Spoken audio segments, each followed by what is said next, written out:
In a world where heroes wear capes and uniforms, sometimes the most extraordinary courage comes wrapped in scrubs and a stethoscope. What happens when an ordinary Tuesday night shift becomes a life-or-death battle between compassion and evil? When the person everyone underestimated becomes the only thing standing between chaos and hope? This is the story of Sarah Martinez, a woman whose quiet strength would be tested in ways she never imagined. A story that proves sometimes the most powerful weapon isn't a gun or badge, it's the unbreakable spirit of someone who refuses to let others suffer on her watch. Get ready to discover what happens when an armed intruder meets someone who has spent her entire life saving others, and why that encounter would change everything for an entire community. This isn't just a story about survival, it's about what it truly means to be a hero when no one is watching. Sarah Martinez had always believed that the best nurses were the ones nobody noticed until you needed them most. At 34, she had mastered the art of moving through hospital corridors like a gentle breeze, appearing at bedsides exactly when patients needed comfort, medicine, or simply someone who understood their fear. Tonight, as she adjusted Mrs. Thompson's pillow for the third time in an hour, Sarah embodied that philosophy perfectly. The cardiac wing of St. Mary's Regional Hospital hummed with its usual evening rhythm. Monitors beeped steadily, creating a mechanical lullaby that had become as familiar to Sarah as her own heartbeat. She had worked this ward for 8 years, and, in that time, she had seen miracles and heartbreak in equal measure. Tonight felt different though, charged with an energy she couldn't quite identify. Mrs. Thompson, a 72-year-old grandmother recovering from bypass surgery, gripped Sarah's hand with surprising strength. "You remind me of my daughter," she whispered, her voice raspy from the breathing tube that had been removed earlier that day. "She's a teacher, you know. Always taking care of everyone else." Sarah smiled, the kind of warm, genuine expression that had earned her the trust of countless patients over the years. "Tell me about her," she said, settling into the chair beside the bed. This was what most people didn't understand about nursing. It wasn't just about medications and vital signs. Sometimes the most important treatment was simply listening. As Mrs. Thompson spoke about her daughter's kindergarten class, Sarah's trained eye never stopped working. She noticed the slight improvement in the woman's color, the way her breathing had become less labored since morning. These were the victories that kept Sarah going through double shifts and emotional exhaustion. Every small step toward recovery was a triumph worth celebrating. Down the hall, she could hear her colleague Marcus laughing with Mr. Rodriguez, a diabetic who always tried to flirt with the female staff despite being happily married for 43 years. The sound brought a smile to Sarah's face. This was her world, her chosen family of patients and co-workers who understood that healing required more than medical knowledge. Dr. James Chen appeared in the doorway, tablet in hand, his usually serious expression softened by fatigue. "How's our star patient doing?" he asked, nodding toward Mrs. Thompson. "She's been asking about going home," Sarah replied, standing to check the monitors. "Vitals are stable, pain levels manageable. I think she's ready to start thinking about discharge planning." Dr. Chen nodded approvingly. This was why he trusted Sarah's judgment above many of the other nurses. She had an intuitive understanding of patient care that went beyond textbook knowledge. In medical school, they taught you to treat symptoms and diseases. Experience taught you to treat people. As the doctor left to continue his rounds, Sarah returned to Mrs. Thompson's bedside. The elderly woman had dozed off, her face peaceful in sleep. Sarah adjusted the blankets and dimmed the lights, then moved to update the patient chart. Every detail mattered. Every notation could make the difference in someone's treatment plan. The cardiac wing housed 12 patients tonight, ranging from post-operative cases like Mrs. Thompson to more serious conditions requiring constant monitoring. Sarah knew each of their stories, their fears, their families' phone numbers, and their preferred ways of taking their medications. This attention to detail wasn't required by hospital policy, but it was required by Sarah's personal standard of care. In room 314, 17-year-old Jake Morrison was recovering from emergency surgery to repair a heart defect that had gone undiagnosed until he collapsed during football practice. His parents had been taking shifts staying with him, and tonight it was his father's turn to sleep in the uncomfortable hospital chair. Sarah peeked in to find both of them asleep, Jake's hand resting on his father's arm. She made a mental note to bring an extra blanket for Mr. Morrison later. She had learned long ago that taking care of families was just as important as taking care of patients. Fear and worry could be as debilitating as any physical ailment, and sometimes a small gesture of kindness was the most powerful medicine available. Room 316 held Mrs. Chen, no relation to Dr. Chen despite the shared surname. She was 81 and had been admitted 3 days earlier with chest pains that turned out to be a minor heart attack. Her son lived in California and was flying in tomorrow, and Mrs. Chen spent most of her waking hours staring at the phone, willing it to ring. "Can't sleep?" Sarah asked softly as she entered the room. Mrs. Chen shook her head. "I keep thinking about my garden. Who's going to water my tomatoes?" Sarah sat down beside her. "Tell me about your garden. What do you grow?" For the next 20 minutes, Mrs. Chen described her vegetable garden in vivid detail. As she talked, Sarah could see the woman's anxiety lessening. This was another lesson nursing had taught her. Sometimes the best way to help someone in the present was to let them visit a place in their mind where they felt safe and productive. The night shift officially began at 11 p.m., but Sarah had arrived at 10:30 as she always did. She used that extra time to read through the day shift's notes and get a complete picture of how each patient was doing. Nurse Williams, who had been on duty since 7 a.m., was grateful for the early arrival. "Room 318 has been asking for pain medication every 2 hours, Williams reported during their brief handoff meeting. "I think he's genuinely uncomfortable, not seeking drugs. His wife says he never complains about pain normally." Sarah nodded, making notes on her report sheet. This kind of detailed communication between shifts could make the difference between a patient suffering unnecessarily or getting proper pain management. She had seen too many cases where assumptions led to inadequate care. "Mrs. Thompson wants to call her daughter in the morning," Williams continued. "I told her she could use the phone at the nurse's station if she wants privacy." "I'll make sure she knows," Sarah replied. These small accommodations mattered enormously to patients who were feeling vulnerable and disconnected from their normal lives. By midnight, the cardiac wing had settled into its overnight rhythm. Sarah made her first complete round, checking on each patient, adjusting medications, and ensuring everyone was as comfortable as possible. The night shift was different from day shift in many ways. There were fewer doctors around, less administrative staff, and a quieter atmosphere that could be either peaceful or eerie, depending on the circumstances. Tonight, as Sarah moved from room to room, she felt an unusual sense of alertness. It wasn't anything she could pinpoint exactly, just a feeling that something was different. She had learned to trust these instincts over the years. Sometimes they led to catching a change in a patient's condition before it became critical. Sometimes they were just the result of too much caffeine and not enough sleep. In the break room, she found Marcus updating patient charts and drinking his third cup of coffee of the night. "Quiet evening so far," he commented, not looking up from his paperwork. "Almost too quiet," Sarah replied, pouring herself a cup of tea. She preferred tea during night shifts, finding that caffeine late at night made her jittery rather than alert. Marcus glanced up at her tone. "You feeling something?" Sarah shrugged. "Probably nothing. Just one of those nights." But, even as she said it, she knew it was more than nothing. Somewhere in the back of her mind, a small voice was telling her to stay extra alert tonight. She had learned over the years that this voice was usually right, even when she couldn't understand why. As she returned to the nurse's station, Sarah checked the security monitor that showed the main entrances to their wing. Everything looked normal. The overnight security guard, Bob Martinez, was making his rounds. The elevator was quiet. The stairwells were empty.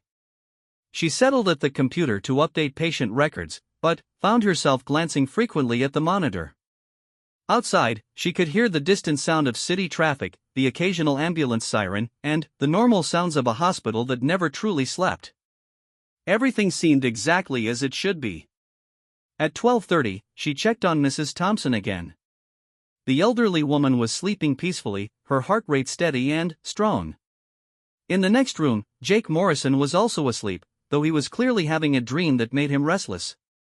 Sarah made another mental note to ask him about it in the morning. Sometimes patients, especially young ones, had nightmares about their medical experiences that could affect their recovery. Mrs. Chen was awake, reading a magazine by the dim bedside light. "How are you feeling?" Sarah asked softly. "Better," the elderly woman replied. "Thank you for listening earlier. I haven't talked about my garden in weeks. Would you like me to call someone to check on it? Maybe a neighbor?" Mrs. Chen's face brightened. "Would you?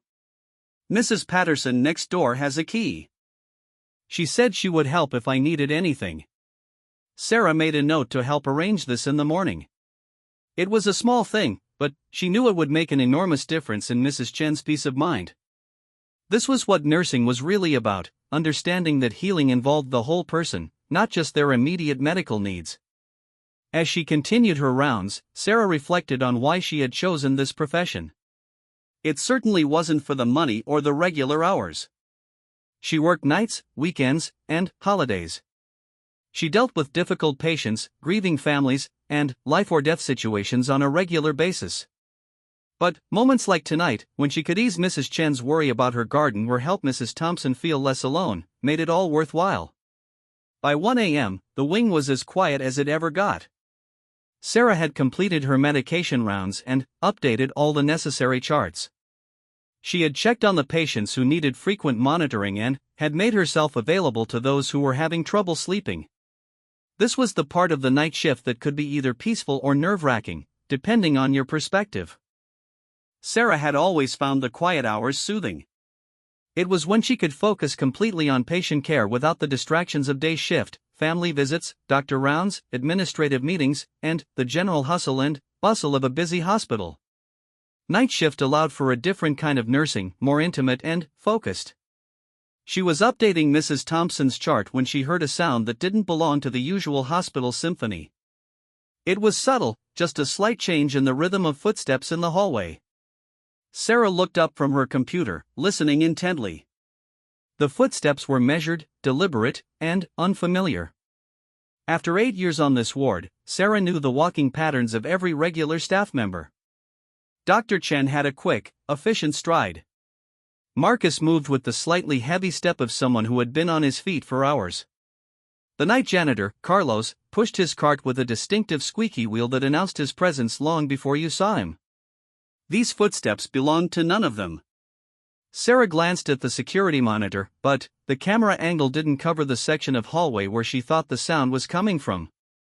She stood up from her chair, moving quietly toward the edge of the nurse's station where she could see down the main corridor. The hallway was empty, lit by the dim overnight lighting that was bright enough for staff to navigate safely but soft enough not to disturb sleeping patients. Sarah listened again, but the sound had stopped. She was beginning to think she had imagined it when she heard something else, the soft sound of a door closing. Moving quietly, she walked toward the sound. As she passed room 318, she could hear Mr. Patterson snoring softly. Room 320 was dark and quiet. But, as she approached room 322, she noticed that the door was slightly ajar. That was unusual because hospital policy required patient doors to remain closed during night hours for privacy and noise control. Sarah pushed the door open gently and peered inside. The room was empty, which was also strange. According to her patient list, room 322 should have housed Mr. Williams, a 60-year-old man recovering from a mild heart attack. She stepped into the room and checked the bathroom, but it was also empty. A cold feeling began to settle in Sarah's stomach. Patients didn't just disappear from their rooms in the middle of the night. If Mr. Williams had been discharged, she would have been notified. If he had been moved to another room or taken for tests, there would have been paperwork and communication between shifts. She hurried back to the nurse's station and checked the computer system. According to the electronic records, Mr. Williams should still be in room 322, sleeping peacefully. But the room was empty, and there was no indication of where he might have gone. Sarah's nursing instincts, the same ones that had been telling her something was different about tonight, were now screaming that something was very wrong. She picked up the phone to call security, but before she could dial, she heard another sound that made her blood run cold. It was a woman's voice, calling for help, but it was muffled and distant. The voice was coming from somewhere in the direction of the stairwell. Sarah's mind raced through possibilities. A patient could have fallen. Someone might be having a medical emergency in an area where they wouldn't be easily found. Or something more sinister could be happening, something that would explain the missing patient and the unfamiliar footsteps. She grabbed the portable phone and the emergency medical bag, then moved quickly but quietly toward the stairwell. As she walked, she noticed other details that hadn't registered before: a wheelchair that was out of place, sitting empty near the elevator. A medication cart that had been moved from its usual position. Small things that individually might mean nothing, but together suggested that something unusual had been happening while she was focused on her regular duties. The stairwell door was propped open with a rubber doorstop, another violation of hospital policy. Sarah approached cautiously, listening for any sound that might give her more information about what was happening. She could hear voices now, at least two people, and they were coming from the stairwell landing one floor down. One voice was definitely female and sounded distressed. The other was male, lower, and had an edge to it that made Sarah's skin crawl. She couldn't make out words, but the tone of the conversation was clearly not a normal hospital interaction. Sarah faced a decision that would change everything. She could call security from where she stood and wait for help to arrive. That would be the safe, protocol-appropriate response. Or she could investigate further, potentially putting herself at risk but possibly helping someone who needed immediate assistance. The decision was made for her when she heard the female voice again, clearer this time and definitely calling for help. Without hesitation, Sarah began moving down the stairs, her nursing training overriding her personal safety concerns. Someone needed help, and she was in a position to provide it. As she descended the stairs, Sarah could feel her heart racing, but her mind remained clear and focused. This was what 8 years of emergency nursing had taught her: how to function effectively under pressure, how to assess situations quickly, and how to prioritize patient safety above all else.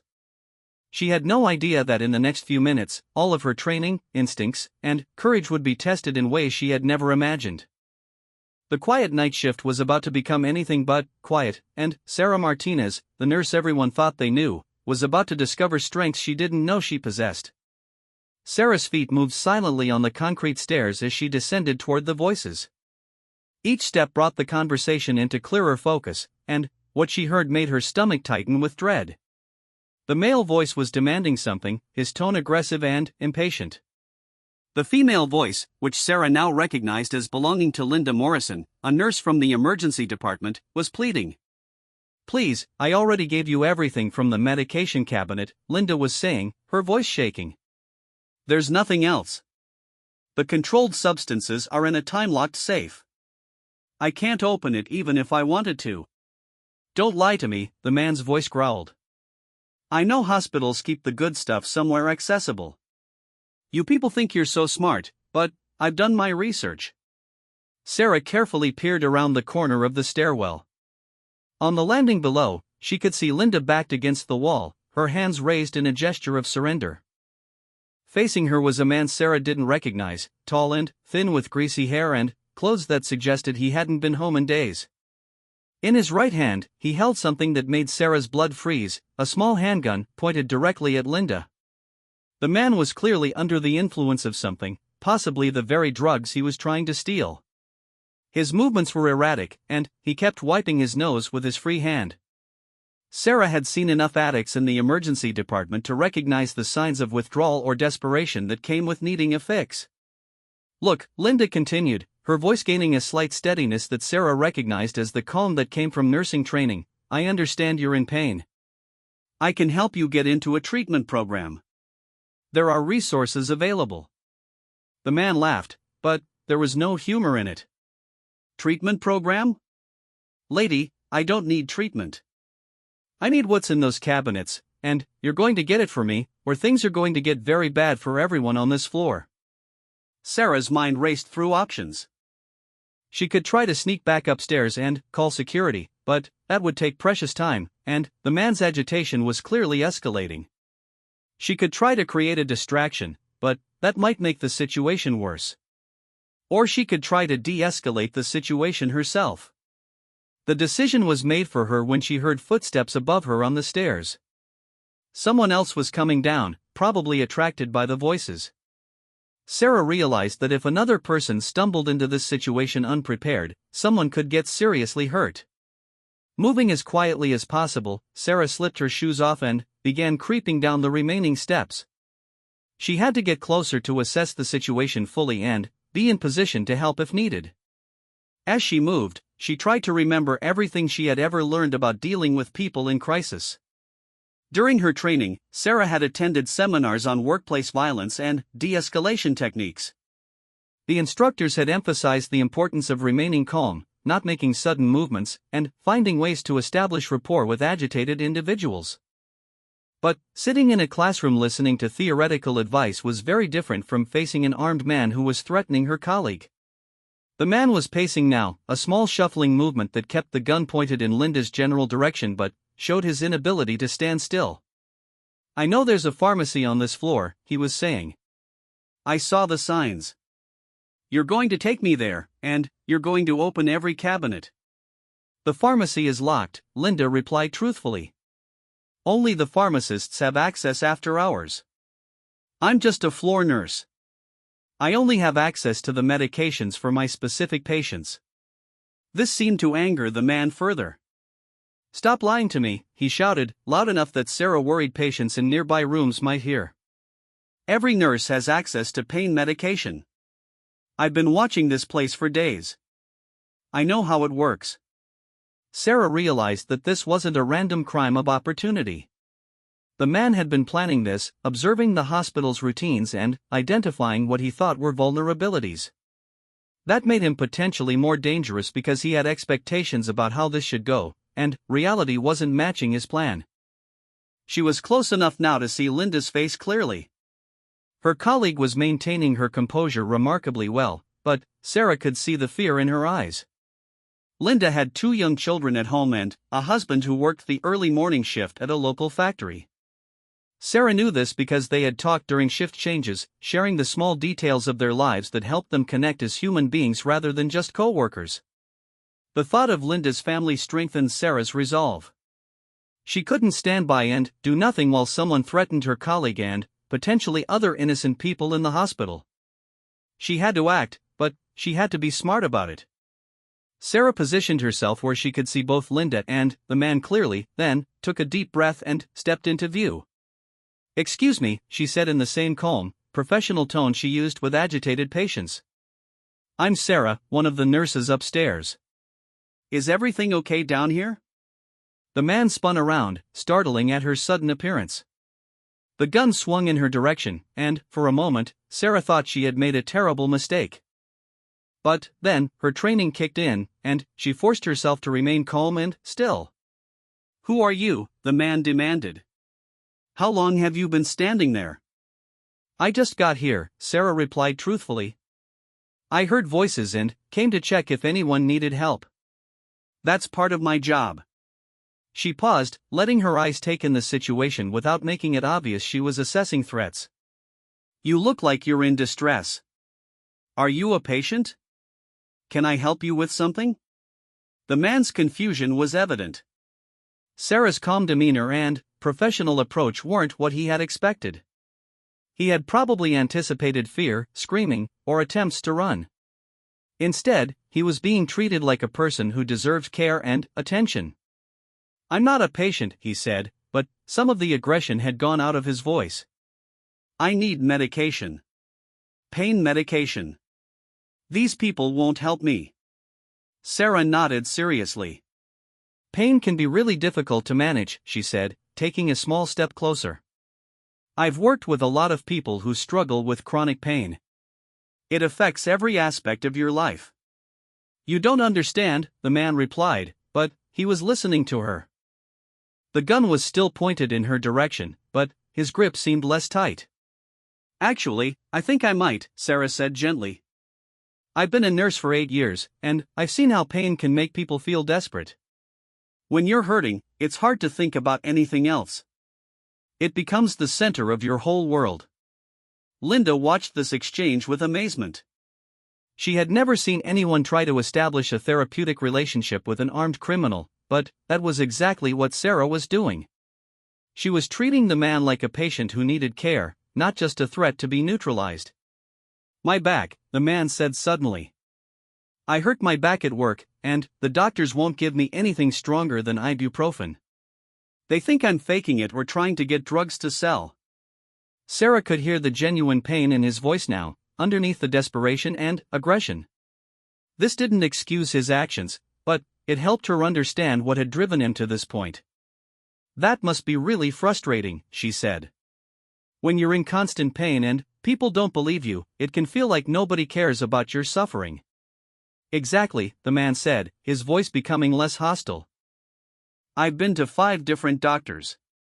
They all say the same thing. Physical therapy, exercise, maybe some muscle relaxers. But nothing helps. I can barely sleep. I can't work. I'm losing everything." Sarah took another small step closer. She was now close enough that if she needed to act physically, she could reach the man, but she was hoping it wouldn't come to that. "What's your name?" she asked. The man hesitated, as if remembering that he was in the middle of committing a crime. "Why do you want to know?" "Because I want to help you," Sarah said simply. "And it's easier to help someone when you know their name.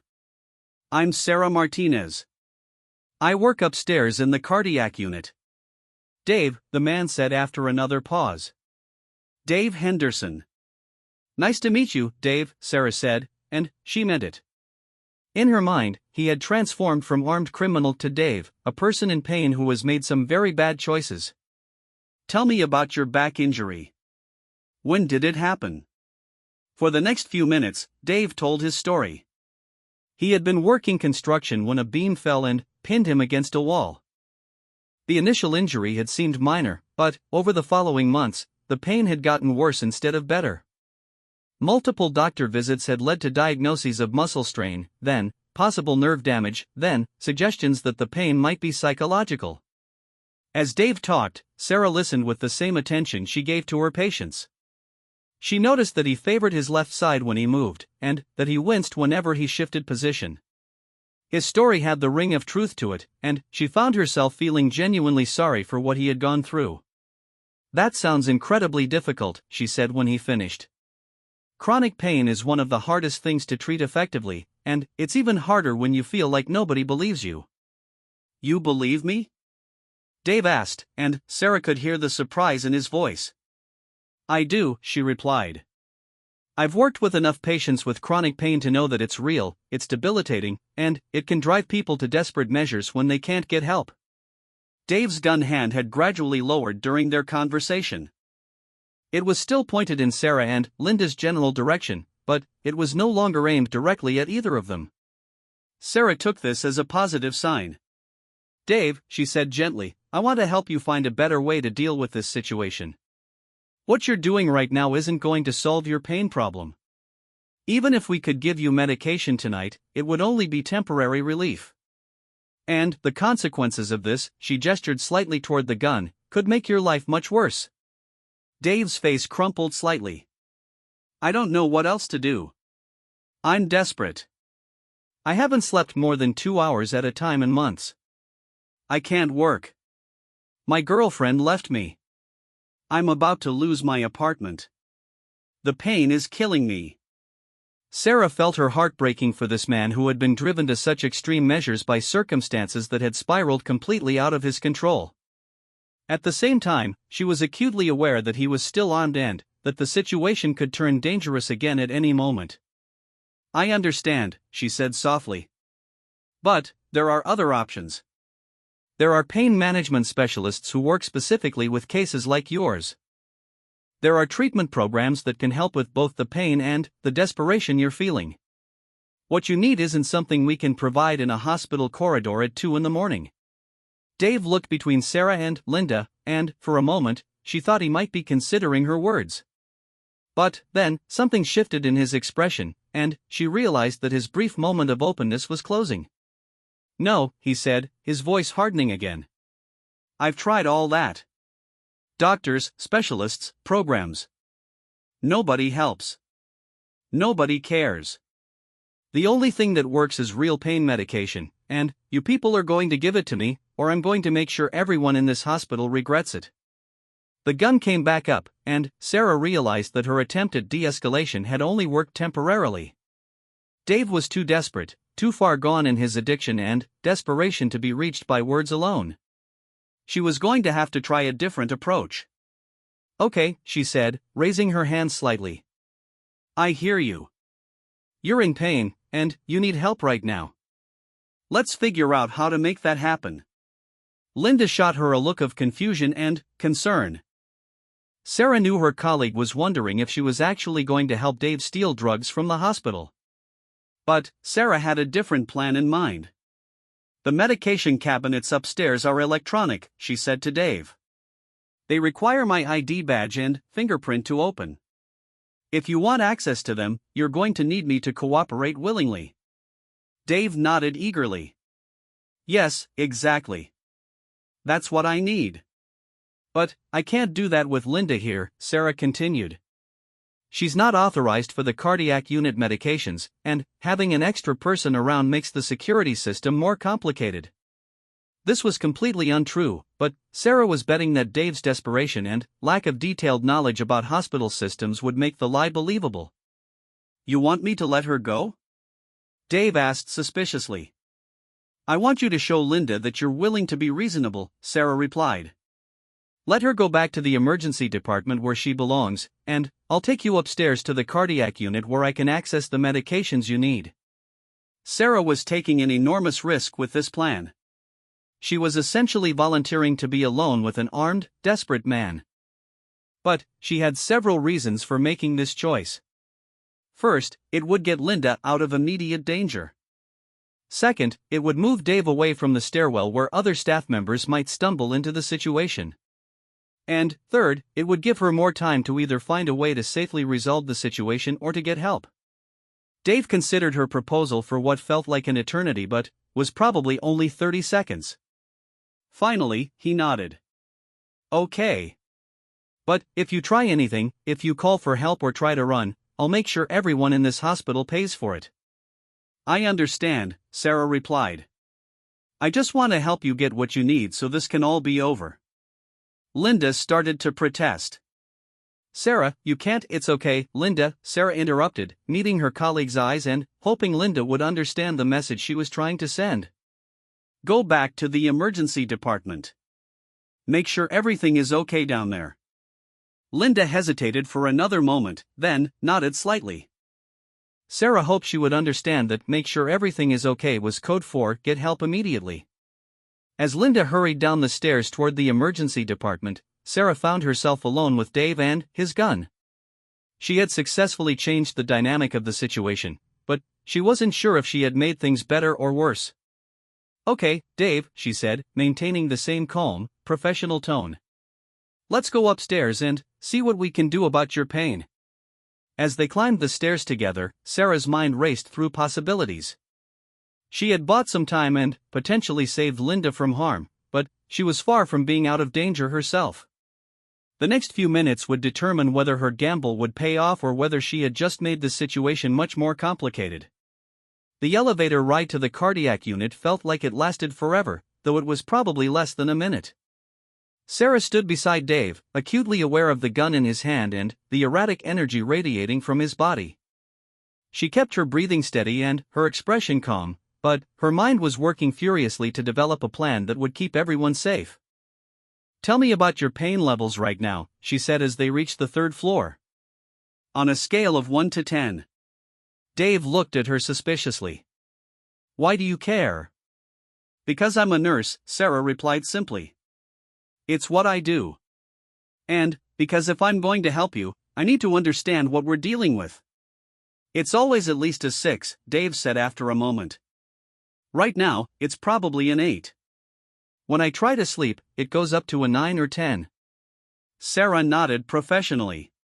She had no doubt that Dave was in genuine physical pain, but she also recognized the signs of someone whose relationship with pain medication had become complicated by addiction. The combination made him particularly dangerous because he had both legitimate medical needs and the desperation that came with substance dependence. As they exited the elevator and walked toward the cardiac unit, Sarah was relieved to see that the hallway appeared empty. Her hope was that Linda had understood her coded message and was getting help, but she also didn't want additional people to stumble into this situation unprepared. The cardiac unit at night had a peaceful quality that Sarah usually found comforting. The dimmed lights, the soft sounds of monitors, and the knowledge that people were healing and recovering made it feel like a sanctuary. Tonight, with Dave walking beside her with a loaded weapon, it felt different. She was acutely aware that her patients, people like Mrs. Thompson and young Jake Morrison, were sleeping peacefully in their beds, trusting that they were safe and protected. "This way," she said, leading Dave toward the nurse's station. The medication cabinet was located in a secure area behind the main desk, and Sarah was hoping that the familiar environment would help her think more clearly about her options. As they walked, Sarah noticed that Dave was limping slightly, favoring his left side. His movements were careful and deliberate, as if he was trying to minimize jarring motions that might trigger pain spikes. Despite everything that was happening, her nursing instincts kicked in, and she found herself wanting to help him find a more comfortable way to walk. "The medication cabinet is back here," she said, leading him around the nurse's station. "But, Dave, before we do this, I want you to understand something about hospital medications." Dave tensed, raising the gun slightly. "Don't try to talk me out of this. I've made up my mind." "I'm not trying to talk you out of anything," Sarah replied calmly. "I just want to make sure you get what you actually need. Hospital pain medications are designed for specific situations. They're dosed for people who are under medical supervision, and they interact with other drugs in ways that can be dangerous." She paused at the medication cabinet, her ID badge in her hand. "What medications have you tried for your back pain? I want to make sure we don't give you something that might cause problems." Dave's suspicion warred with his desperation and his growing trust in Sarah's apparent willingness to help him. "I've tried everything," he said. "Ibuprofen, naproxen, muscle relaxers, some prescription stuff that didn't work." "What about stronger pain medications? Have you ever been prescribed opioids?" Dave hesitated before answering. "Yeah, a few times. Right after the accident. But the doctors stopped prescribing them after a couple of weeks." Sarah nodded. This confirmed what she had suspected. Dave had experienced effective pain relief from opioid medications, but his access had been cut off, leading to the desperation that had brought him here tonight. "I'm going to be honest with you, Dave," she said, still holding her ID badge but not yet approaching the scanner. "The medications in this cabinet aren't going to solve your problem. They might give you temporary relief, but they're going to create bigger problems for you." "I don't care about problems," Dave replied, but his voice lacked conviction. "I just need the pain to stop." "I know," Sarah said softly. "But taking these medications isn't going to stop your pain long term. And when the police investigate this," she gestured around the hospital, "they're going to be looking at security cameras, fingerprints, and evidence. Even if you get away tonight, they'll find you eventually." Dave's face crumpled slightly. "I can't live like this anymore," he whispered. "Every day is agony. I can't work, I can't sleep, I can't have any kind of normal life. What am I supposed to do?" Sarah felt her heart breaking for this man who was so desperate that he had resorted to threatening innocent people with a gun. She recognized that underneath the criminal behavior was a human being who was genuinely suffering and had exhausted all the options he knew about. "There are other choices," she said gently. "But they require you to trust me, and they require you to be willing to get help in a different way." "What kind of choices?" Sarah took a deep breath. What she was about to propose was risky, but it was the only path she could see that might lead to a positive outcome for everyone involved. "Put the gun down," she said quietly. "Let me call someone who can help you get into a real pain management program, one that will take your situation seriously. Let me help you find a way to deal with your pain that doesn't involve stealing drugs or threatening people." Dave stared at her for a long moment. "You're trying to trick me," he said, but there was uncertainty in his voice. I'm trying to help you, Sarah replied. Dave, look at me. Really look at me. I'm a nurse. My job is to help people who are suffering. I don't want to see you go to prison. I don't want to see you hurt yourself or anyone else. But what you're doing right now isn't going to end well for anybody. She took a small step closer to him. You said you've been watching this hospital for days. Have you seen me during that time? Have you seen how I treat patients? Dave nodded slowly. I saw you with an old woman. You held her hand while she was crying. That was Mrs. Patterson, Sarah said. She was scared because she'd never been away from her husband for more than a day in 50 years, and she didn't know if her heart surgery was going to go well. I held her hand because sometimes that's the most powerful medicine we have. She paused, maintaining eye contact with Dave. That same compassion I showed her, I want to show you.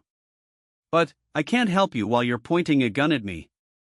I can't help you if you're stealing drugs that will only make your problems worse. But if you trust me, if you let me, I can help you find a real solution. Dave's gun hand was trembling now. Sarah could see the internal battle he was fighting between desperation and hope, between the plan he had committed to and the possibility that there might be another way. How do I know you won't just call the police? He asked. Because I'm not interested in getting you arrested, Sarah replied truthfully. I'm interested in getting you help. Yes, there will probably be consequences for what's happened tonight. But if you choose to end this peacefully, if you choose to get help instead of making things worse, those consequences will be very different than if you continue down this path. She gestured toward the medication cabinet. Dave, even if I opened that cabinet right now, even if I gave you every pain pill in there, it wouldn't solve your problem. You'd use them up in a week or two, and then you'd be right back where you are now, except with additional criminal charges. Dave was listening intently, and Sarah could see that her words were reaching him. But she also knew that people in his state of desperation and potential addiction weren't always capable of making rational decisions, even when they wanted to. What kind of help? He asked quietly. There are pain management specialists who work specifically with chronic pain cases, Sarah explained. There are programs that combine medical treatment with counseling and support. There are ways to manage pain that don't involve the kind of medications that can become addictive. She paused, choosing her next words carefully. And, Dave, if part of your problem is that you've developed a dependence on pain medications, there are programs that can help with that too. Programs that understand the difference between addiction and physical dependence, that can help you get clean while still managing your legitimate pain. Dave's face showed a complex mix of emotions: hope, fear, skepticism, and desperate longing. Those programs cost money, he said. I can't work. I don't have insurance anymore. There are programs that work with people in your situation, Sarah replied. There are social workers who specialize in helping people access care regardless of their financial situation. It's not easy, and it's not quick, but it's possible. She took another small step closer. Dave, I want you to think about something. How did you feel when you decided to come here tonight with a gun? How did it feel to threaten Linda? How do you feel right now? Dave's shoulders sagged. Terrible, he whispered. This isn't who I am. I've never hurt anybody in my life. I know, Sarah said gently. I can see that. This situation has pushed you to a place where you're doing things that go against your nature. But you haven't actually hurt anyone yet. You can still choose a different path. The silence stretched between them for several moments. Sarah could hear the soft sounds of the cardiac unit around them, monitors beeping, the distant murmur of a television in a patient room, the gentle hum of medical equipment. These were the sounds of healing, of hope, of people getting better and going home to their families. If I put the gun down, Dave said finally, what happens next? Sarah felt a flutter of hope in her chest. We sit down, and we talk about your options. We call someone who can help you access the kind of care you need. We figure out a way to turn this situation into the beginning of something better instead of the end of everything good in your life. Dave looked around the nurse's station, taking in the medical equipment, the patient charts, the evidence of the healing work that happened here every day. You really think there's help for someone like me? I know there is, Sarah said with conviction. Dave, I've been a nurse for 8 years. I've seen people recover from things that seemed hopeless. I've seen people overcome addictions, learn to manage chronic pain, and rebuild their lives after making terrible mistakes. It's not easy, but it's possible. She extended her hand toward him, palm up, in a gesture of trust and invitation. Will you let me help you? Dave stared at her outstretched hand for a long moment. Sarah could see him struggling with the decision, weighing his desperation against the possibility of hope, his fear against his trust in her compassion. Finally, slowly, Dave reached out and placed the gun in Sarah's hand. The moment the weapon left his possession, Dave seemed to collapse in on himself. He sank into a chair beside the nurse's station and buried his face in his hands. I'm so sorry, he whispered. I'm so sorry for everything. Sarah quickly secured the gun in a locked drawer, then knelt beside Dave's chair. You made the right choice, she said softly. The hardest part is over. But, even as she said the words, Sarah knew that the hardest part was actually just beginning. Dave had chosen to trust her and to seek help, but now she had to make good on her promises. She had to find a way to connect him with real resources that could address both his pain and his desperation. And she had to do it in a way that recognized both his genuine need for help and the seriousness of what he had done tonight.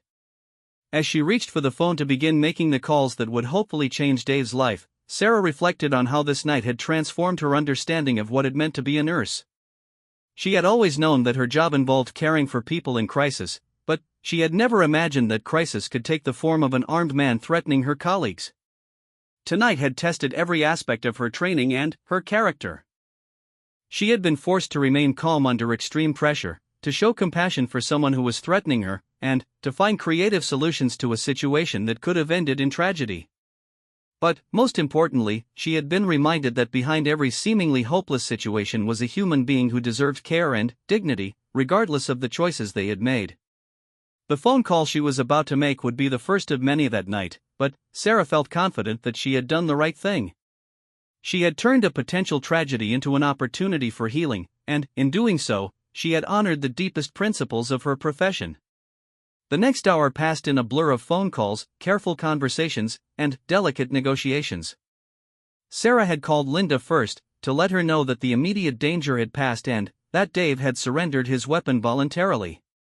Linda had indeed alerted security and the police, but Sarah was able to request that they approach the situation as a medical crisis rather than purely a criminal one. Detective Martinez arrived within 20 minutes, a coincidence of names that seemed to put Dave slightly at ease. The detective was a veteran officer who had seen enough drug-related incidents to understand the difference between hardened criminals and desperate people who had made poor choices. Tell me what happened here tonight, Detective Martinez said to Sarah, settling into a chair across from where Dave sat with his head still in his hands. Sarah chose her words carefully. She described Dave's desperation, his chronic pain, and his decision to seek help rather than continue on a destructive path. She emphasized his willingness to surrender the weapon and his genuine remorse for his actions. Ma'am, I appreciate your compassion, the detective said, but threatening people with a gun is a serious crime, regardless of the reasons behind it. I understand that, Sarah replied. But I also believe that how we handle this situation from here forward will determine whether Dave gets his life back on track or whether he ends up in a cycle that helps no one. Detective Martinez looked at Dave, who had finally raised his head to listen to the conversation. Mr. Henderson, is what Nurse Martinez is telling me accurate? Did you voluntarily surrender your weapon to her? Dave nodded. She helped me see that there was another way. I never wanted to hurt anyone. I just couldn't see any other options. The detective spent the next 30 minutes interviewing Dave about his background, his injury, and the events that had led him to the hospital that night. As the story unfolded, Sarah could see that Detective Martinez was beginning to understand the complexity of the situation. The gun, the detective said finally. Where did you get it? It was my grandfather's, Dave replied. He left it to me when he died. I've never even fired it. I don't think I would have been able to, even tonight. I just needed people to take me seriously. Detective Martinez looked at Sarah. What kind of help are we talking about here? What resources are available for someone in his situation? Sarah had used the time while waiting for the detective to make several phone calls. I've spoken with Dr. Patricia Williams at the Regional Pain Management Center, she said. She specializes in cases like Dave's, and she's agreed to see him as soon as possible. I've also contacted Maria Santos, a social worker who helps people navigate insurance and financial assistance programs. She paused, looking at Dave. There's also the possibility of outpatient treatment for substance dependency, if that's something you want to explore. Dr. Williams can assess whether that's necessary and help coordinate care if it is. Dave looked up with something approaching hope in his eyes. These people will really help me? They've committed to evaluating your situation and working with you to develop a treatment plan, Sarah replied. It won't be easy, and it won't be immediate, but it's real help from qualified professionals. Detective Martinez considered the information for several minutes before speaking. Mr. Henderson, I want to be clear about something. What you did tonight was serious. You threatened innocent people with a weapon, and there will be consequences for that. However, given the circumstances and your cooperation, I'm willing to work with the district attorney's office to see if we can structure those consequences in a way that gets you the help you need rather than simply punishment. Dave's eyes filled with tears. What does that mean? It means that instead of being charged with armed robbery and spending years in prison, you might be looking at charges that can be resolved through treatment programs and community service, the detective explained. But that depends on your continued cooperation and your commitment to getting help. Sarah felt a wave of relief wash over her. This was exactly the kind of outcome she had hoped for when she first decided to try to de-escalate the situation rather than simply calling for security. There are conditions, Detective Martinez continued. You'll need to surrender any other weapons you might have. You'll need to check in regularly with a probation officer. And you'll need to comply fully with whatever treatment program is recommended for you. I'll do anything, Dave said immediately. I just want my life back.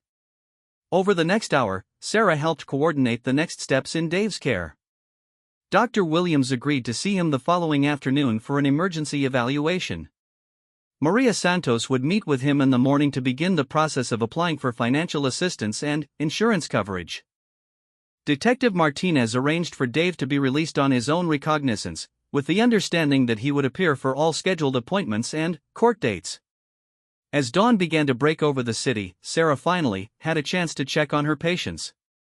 Mrs. Thompson was awakened, concerned about the unusual activity she had heard during the night. Is everything all right, dear? The elderly woman asked as Sarah checked her vital signs. Everything is fine, Sarah replied truthfully. We had a situation that required some extra attention, but it's resolved now. You look tired, Mrs. Thompson observed with the sharp eye of someone who had raised 5 children. When was the last time you took care of yourself? Sarah smiled. Even in the hospital, even as a patient recovering from major surgery, Mrs. Thompson was still focused on caring for others. I'll rest soon, Sarah promised. How are you feeling? Any pain or discomfort? Much better, Mrs. Thompson said. I think I'll be ready to go home soon. As Sarah continued her rounds, she found that the events of the night had given her a new perspective on her work. She had always known that nursing involved caring for people in crisis, but she had never imagined that crisis could take the form of someone threatening her with a weapon. Yet in responding to that crisis with compassion rather than fear, she had potentially saved not just Dave's life, but his future. Marcus found her in the break room an hour later, updating her incident report. I heard what happened, he said, sitting down across from her. Are you okay? Sarah considered the question carefully. I think so, she said finally. It was terrifying, but it was also. I don't know how to explain it. It felt like the most important nursing I've ever done. You could have been killed, Marcus pointed out. I know, Sarah replied. But I could also see that Dave wasn't really a violent person. He was just someone who had reached the end of his rope and couldn't see any other options. She looked up from her paperwork. Marcus, how many times have we seen people in the emergency department who were clearly struggling with addiction or chronic pain, and felt like there was nothing we could really do for them? How many times have we discharged people knowing they were going right back to the same problems that brought them in? Marcus nodded. Too many times. Tonight felt different, Sarah continued. Tonight, I was able to actually help someone find a path forward. Yes, it was dangerous. Yes, I was scared. But it was also exactly why I became a nurse in the first place. Dr. Chen appeared in the break room doorway. Sarah, I wanted to check on you before I leave, he said. I understand you had quite an eventful night. You could say that, Sarah replied with a tired smile. I've been thinking about what happened, Dr. Chen said, settling into a chair. What you did tonight, the way you handled that situation, it demonstrates something that's often lost in modern medicine. You treated that man as a whole person, not just as a problem to be solved or a threat to be neutralized. He paused, choosing his words carefully. I've been practicing medicine for 15 years, and I've seen a lot of healthcare workers burn out because they lose sight of the human element in what we do. What you did tonight reminded me why we all got into this profession in the first place. Sarah felt tears welling up in her eyes. The adrenaline of the night's events was finally wearing off, and she was beginning to process the emotional impact of what had happened. I keep thinking about what might have happened if I had just called security immediately, she said. Dave might have panicked. Someone might have gotten hurt. He might have ended up in prison for years, still in pain, still without help. But that's not what happened, Dr. Chen pointed out. You saw an opportunity to help someone, and you took it, despite the risk to yourself. That's the essence of what it means to be a healer. Later that afternoon, Sarah received a phone call at home. It was Dr. Williams from the Pain Management Center. I wanted to update you on Mr. Henderson, Dr. Williams said. I've completed my evaluation, and I believe we can help him. His pain is definitely real, and there are several treatment options we haven't tried yet. We're also recommending counseling to help him develop better coping strategies. That's wonderful news, Sarah said, feeling a wave of relief. I wanted you to know that he talked about you extensively during our session, Dr. Williams continued. He said you were the first person in months who had treated him like a human being rather than a problem. That kind of compassion, especially in the circumstances you were facing, probably saved his life. Over the following weeks, Sarah kept in touch with Dave's progress through Dr. Williams and Maria Santos. The treatment plan was working. Dave was responding well to a new combination of non-addictive pain medications and physical therapy. He was also participating in counseling sessions that were helping him develop better ways to cope with both physical pain and emotional stress. The legal consequences of his actions were significant but manageable. He was sentenced to 2 years of probation, 200 hours of community service, and mandatory participation in his treatment program. Most importantly, he was not sentenced to prison time, which would have derailed any chance of recovery. 3 months after that night, Dave came to visit Sarah during one of her day shifts. He looked like a different person, healthier, more confident, and with a sense of purpose that had been completely absent the night she had first met him. I wanted to thank you, he said simply. And I wanted you to know that I've been thinking about what happened that night every day since then. How are you doing? Sarah asked. Really doing? Better than I ever thought possible, Dave replied. The pain isn't gone, but it's manageable now. More importantly, I have hope again. I'm working part-time, and Dr. Williams thinks I'll be able to return to full-time work within a few months. He paused, looking around the cardiac unit where they had first had their conversation. I've also been volunteering at a crisis center, talking to people who are in situations similar to where I was. Trying to help them see that there are other options. Sarah felt a warmth spread through her chest. This was the outcome she had hoped for but hadn't dared to expect. Dave hadn't just recovered from his crisis, he had transformed it into an opportunity to help others. There's something else I want to tell you, Dave continued. I've been thinking about that night, about how you treated me. You could have seen me as just a criminal, just a threat. Instead, you saw me as a person who needed help. That distinction made all the difference. He looked directly at her. I want you to know that your compassion didn't just save my life that night. It gave me back my faith in humanity. It showed me that even when everything seems hopeless, there are still people in the world who care about strangers, who are willing to take risks to help someone they've never met.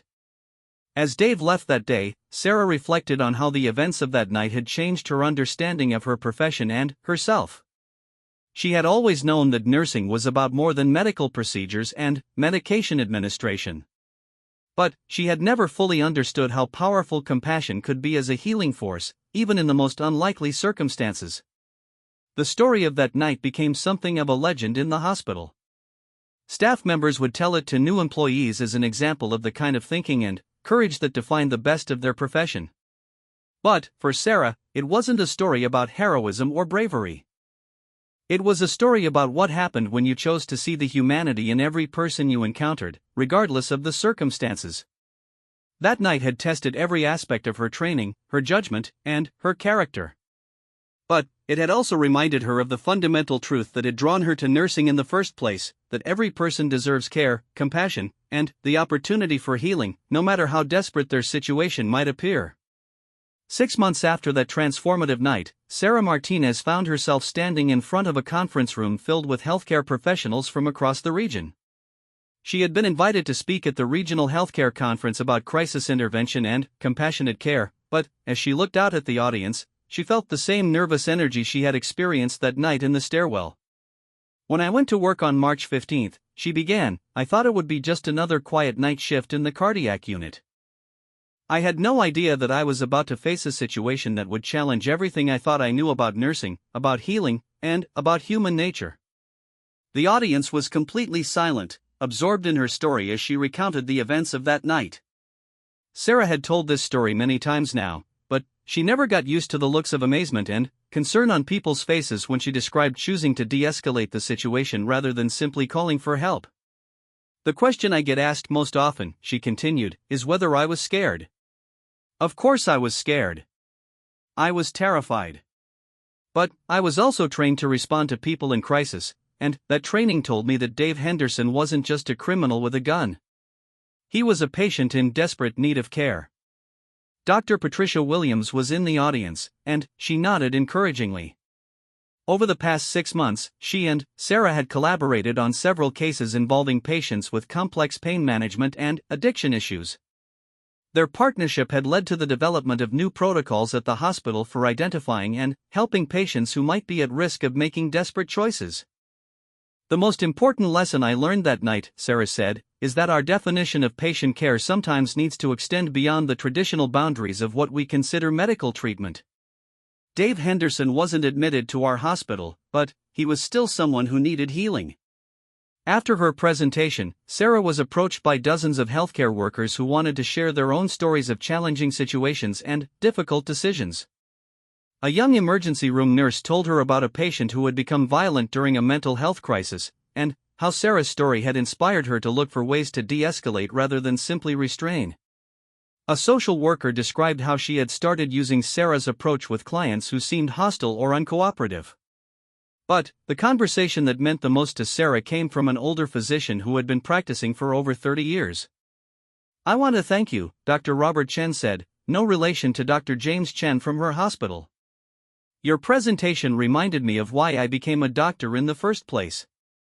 Somewhere along the way, I think I forgot that every person who walks into our hospital is someone's son or daughter, someone's husband or wife, someone who has hopes and fears and dreams. He paused, seeming to gather his thoughts. I had a patient last week who was clearly struggling with addiction.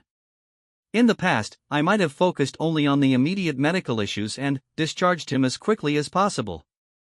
Instead, I spent extra time talking with him, trying to understand his situation and connect him with resources.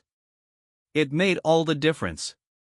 These kinds of interactions had become common in Sarah's life since that night. She had inadvertently become a symbol of what healthcare could be at its best, compassionate, holistic, and focused on the whole person rather than just their immediate symptoms. The hospital had recognized her actions by creating the Sarah Martinez Award for Compassionate Care, given annually to a staff member who went above and beyond to help someone in crisis.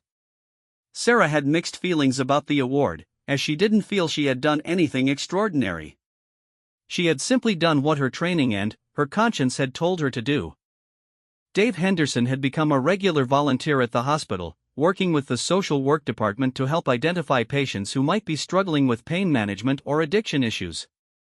His lived experience, combined with his natural empathy, made him extraordinarily effective at connecting with people who were in situations similar to where he had been. The thing about desperation, Dave had told Sarah during one of their regular check-ins, is that it makes you feel completely alone. When you showed me that night that someone cared about my suffering, it broke through that isolation. That's when healing became possible. Dave's transformation had been remarkable to witness.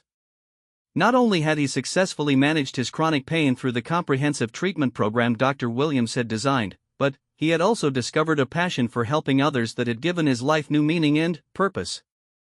He had completed his community service hours by facilitating support groups for people dealing with chronic pain and addiction issues.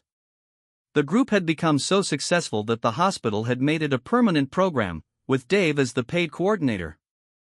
I never imagined that the worst night of my life would lead to the best work I've ever done, Dave had told Sarah recently. But I think that's what happens when someone shows you that there's always another path, even when you can't see it yourself. The ripple effects of that night had extended far beyond Dave's individual recovery. The hospital had implemented new protocols for identifying and assisting patients who might be at risk of making desperate choices. Staff training now included modules on de-escalation techniques and recognizing the signs of desperation that might lead to dangerous behavior. Dr. Williams had used Dave's case as the foundation for a research study on the relationship between untreated pain and criminal behavior. Her preliminary findings suggested that a significant percentage of drug-related crimes were committed by people who had legitimate pain management needs that weren't being adequately addressed by the medical system. What Sarah did that night, Dr. Williams had written in her research proposal, demonstrates the potential for healthcare interventions to prevent criminal behavior by addressing the underlying medical and psychological needs that drive desperate actions. The study had attracted attention from law enforcement agencies, addiction treatment centers, and pain management specialists across the country. Several hospitals were now piloting programs based on the protocols that had emerged from Sarah's experience. But perhaps the most significant change had been in Sarah herself. The events of that night had crystallized her understanding of what it meant to be a nurse and had given her a sense of purpose that went beyond her daily responsibilities.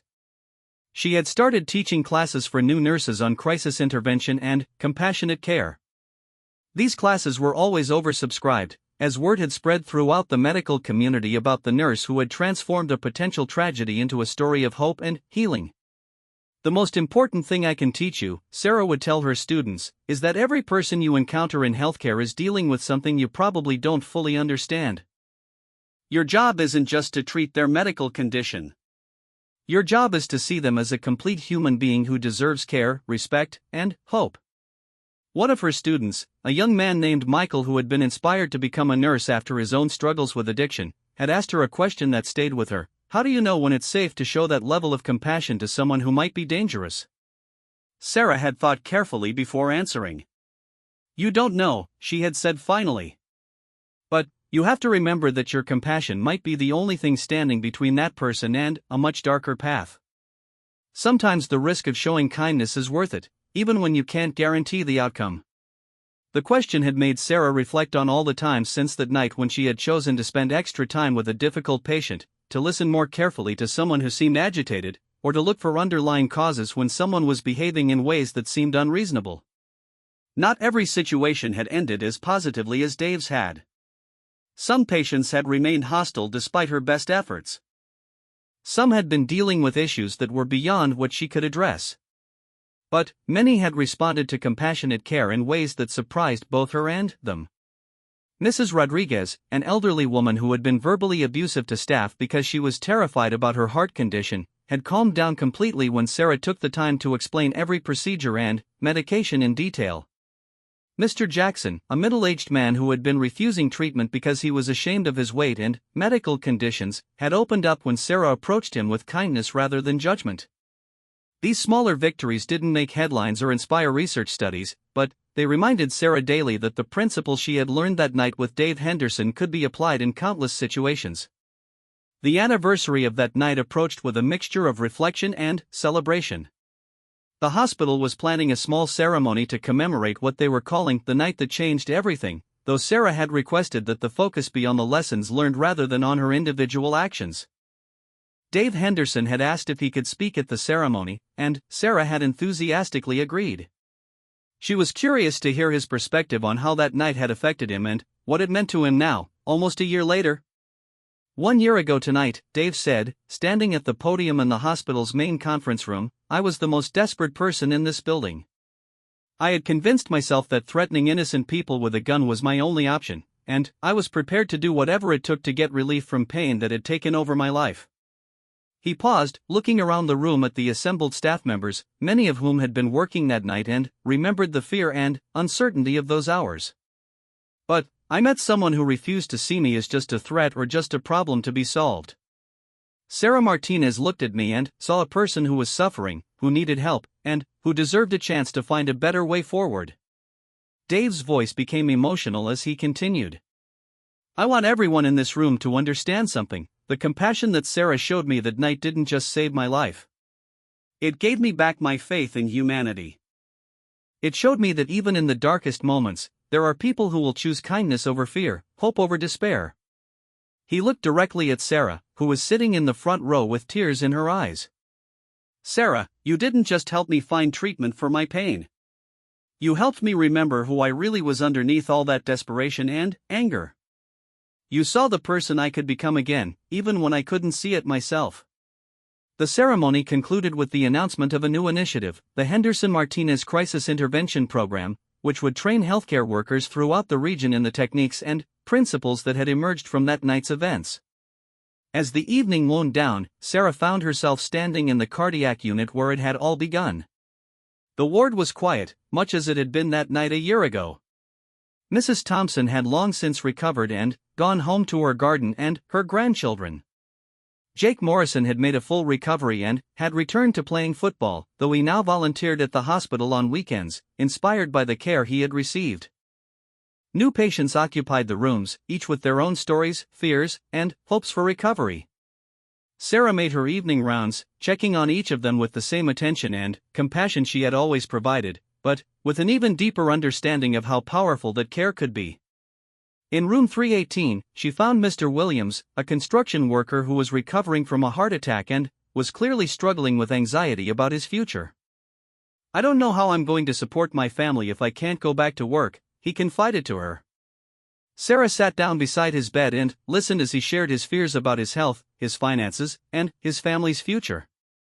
As she talked with him about his concerns and connected him with resources that might help, she thought about how this conversation was a direct result of everything she had learned that night with Dave Henderson.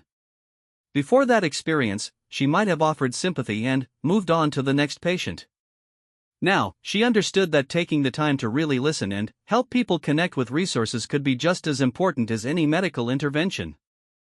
As she finished her rounds and returned to the nurse's station, Sarah reflected on how profoundly that night had changed not just her career, but her entire understanding of what it meant to heal. She had learned that true healing often required looking beyond immediate symptoms to address the whole person and all the factors that contributed to their suffering. More importantly, she had learned that compassion was not just a nice quality for healthcare workers to possess. It was a powerful tool that could transform lives, prevent tragedies, and create hope where none had existed before. The last entry in her shift report that night was simple but meaningful: all patients comfortable and stable.